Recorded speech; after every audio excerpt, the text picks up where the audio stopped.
ನಮಸ್ತೆ ಫ್ರೆಂಡ್ಸ್. ವಿಷಯನ ಜಾಸ್ತಿ ಡ್ರ್ಯಾಗ್ ಮಾಡ್ತಾ ಹೋಗಲ್ಲ. ಏನು ವಿಷಯ ಇದೆಯೋ ಅದನ್ನು ಫಾಸ್ಟಾಗಿ ಹೇಳ್ತಾ ಹೋಗ್ತೀನಿ. ಏಕೆಂದರೆ ಇದು ತುಳಸಿ ಮಾತೆ ವಿಷಯ ತುಂಬ ಜಾಸ್ತಿ ಇದೆ. ಇತಿಹಾಸ ಆಗಲಿ, ಹಿನ್ನೆಲೆ ಆಗಲಿ, ಪೂಜೆ ಆಗಲಿ, ಪ್ರತಿಯೊಂದು ಜಾಸ್ತಿ ಇರೋದ್ರಿಂದ ಜಾಸ್ತಿ ವಿಷಯನ ಡ್ರ್ಯಾಗ್ ಮಾಡಲ್ಲ. ಲೈಟಾಗಿ ವಿಷಯನ ಎಷ್ಟು ಸಾಧ್ಯನೋ ಅಷ್ಟು ಸಂಕ್ಷಿಪ್ತವಾಗಿ ಹೇಳ್ತಾ ಹೋಗ್ತೀನಿ ಫ್ರೆಂಡ್ಸ್. ಈ ಕಥೆಯು ಪ್ರೀತಿ, ಭಕ್ತಿ ಹಾಗೂ ತ್ಯಾಗದ ಸಂಕೀರ್ಣವಾದ ಪರಸ್ಪರ ಕ್ರಿಯೆಯನ್ನು ಸಾಂಕೇತಿಸುತ್ತದೆ.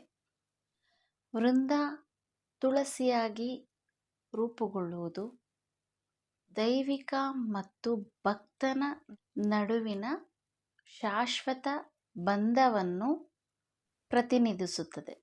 ನಿಜವಾದ ಭಕ್ತಿಯು ಐಹಿಕ ಬಾಂಧವ್ಯಗಳನ್ನು ಹೇಗೆ ಮೀರಿಸುತ್ತದೆ ಎಂದು ತೋರಿಸುತ್ತದೆ. ಬನ್ನಿ ಫ್ರೆಂಡ್ಸ್, ಕಥೆನ ಶುರು ಮಾಡೋಣ. ಪ್ರತಿ ವರ್ಷ ತುಳಸಿಯ ಮದುವೆಯ ಆಚರಣೆಯಂತೆ ದೀಪಾವಳಿಯ ಜೊತೆಗೂಡಿ ಆಚರಿಸಲಾಗುವ ಹಬ್ಬ ಚಂದ್ರಮಾನ ಕಾರ್ತಿಕ ಮಾಸ ಶುಕ್ಲ ಪಕ್ಷದ 12ನೇ ದಿನ ಅಂದರೆ ದ್ವಾದಶಿಯಂದು ಈ ಹಬ್ಬವನ್ನು ಉತ್ಥಾನ ದ್ವಾದಶಿಯೆಂದು ಆಚರಿಸಲಾಗುವುದು.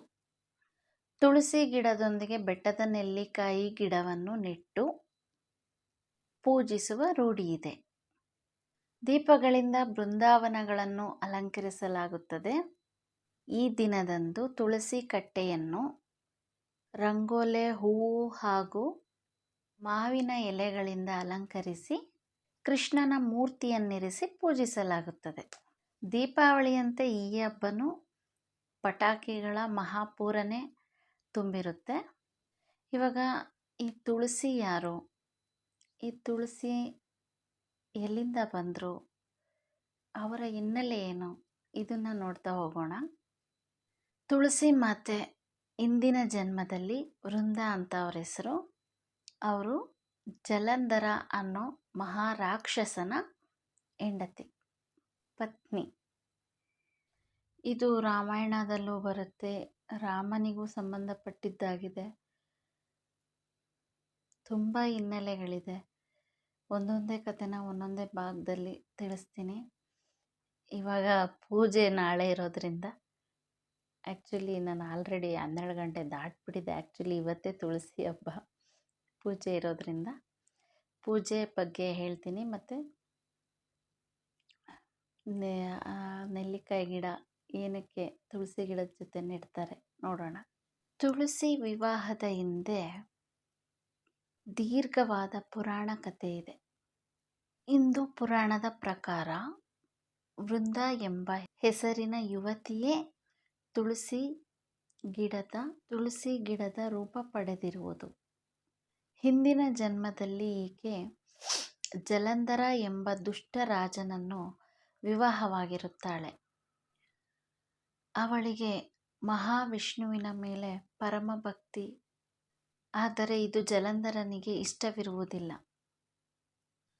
ಆತ ದೇವತೆಗಳಿಗೆ ಉಪಟಳ ನೀಡುತ್ತಿರುತ್ತಾನೆ. ಉಪಟಳ ಅಂದರೆ ತೊಂದರೆ ಕೊಡುತ್ತಿರುತ್ತಾನೆ. ಶಿವನು ಇದಕ್ಕೆ ಪರಿಹಾರವೇನೆಂದು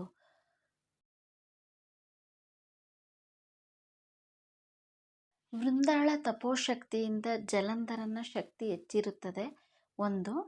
ಮತ್ತು ವೃಂದಾಳ ಪಾತಿವ್ರತೆ, ಭಕ್ತಿ ಇದೆಲ್ಲವೂ ಜಲಂಧರರನ್ನು ಕಾಪಾಡುತ್ತಿರುತ್ತದೆ. ಇದರಿಂದ ದೇವಾನುದೇವತೆಗಳು ಏನೂ ಮಾಡಲು ಸಾಧ್ಯವಾಗಿರುವುದಿಲ್ಲ. ಹಾಗಾಗಿ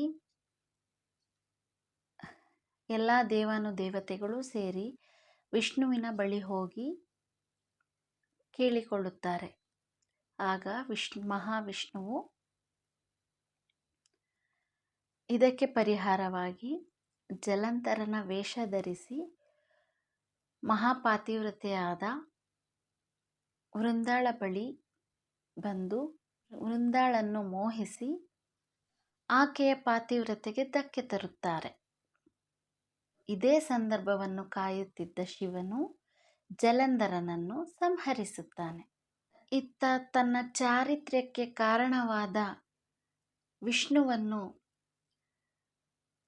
ತುಂಬ ನೋವಿನಿಂದ ವೃಂದಾಳು ವಿಷ್ಣುವಿಗೆ ಕಪ್ಪು ಕಲ್ಲಾಗಿ ಹೋಗು ಎಂದು ಶಾಪ ನೀಡುವುದಲ್ಲದೆ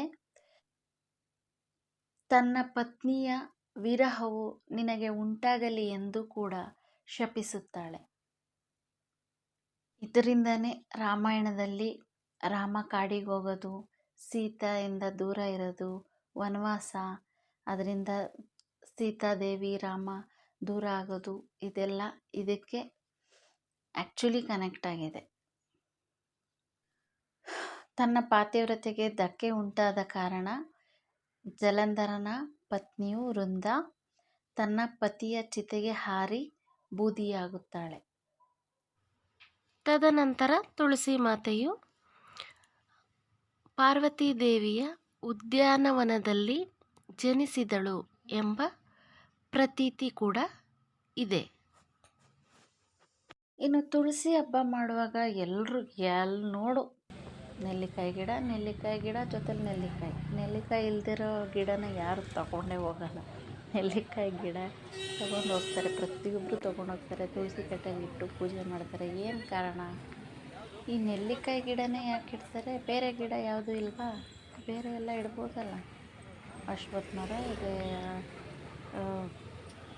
ಬನ್ನಿ ಮರ ಇದೆ, ಯಾವ ಮರ ಇಲ್ಲ, ಎಲ್ಲನೂ ಇಡ್ಬೋದಾಯಿತು. ಇದನ್ನೇ ಏನಕ್ಕೆ ಇಡ್ತಾರೆ? ತುಳಸಿ ಅನ್ನೋದು ಮಹಾ ಪವಿತ್ರವಾದ ಗಿಡ. ತುಳಸಿಯನ್ನು ಪೂಜನೀಯವಾಗಿ ಕಾಣಲಾಗುತ್ತದೆ. ಪ್ರತಿಯೊಬ್ಬರ ಮನೆಯಲ್ಲೂ ತುಳಸಿ ಗಿಡ ಇದ್ದೇ ಇರುತ್ತೆ.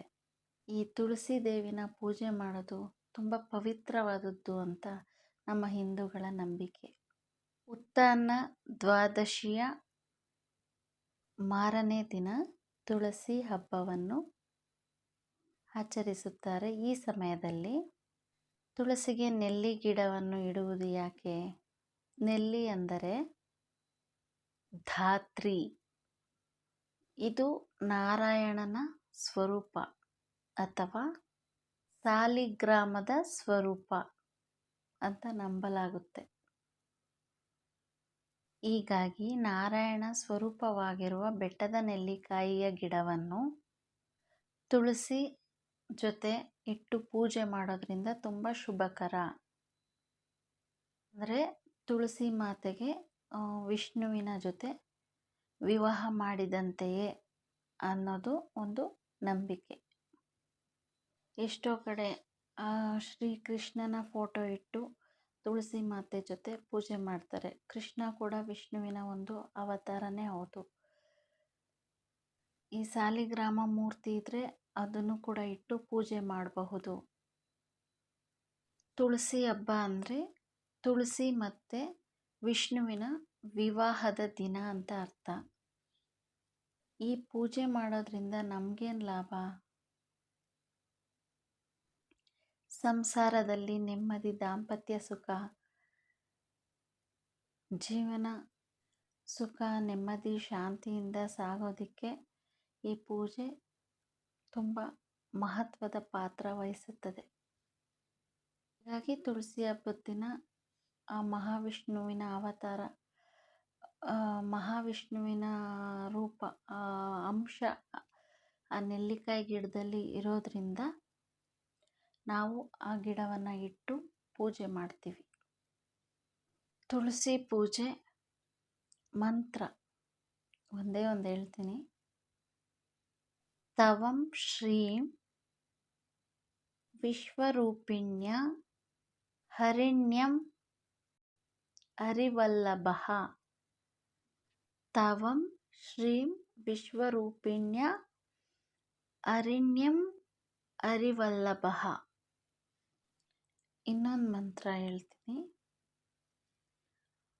ತವಂ ಶ್ರೀಂ ವಿಶ್ವರೂಪಿಣ್ಯ ಹರಿಣ್ಯಂ ಹರಿವಲ್ಲಭಃ.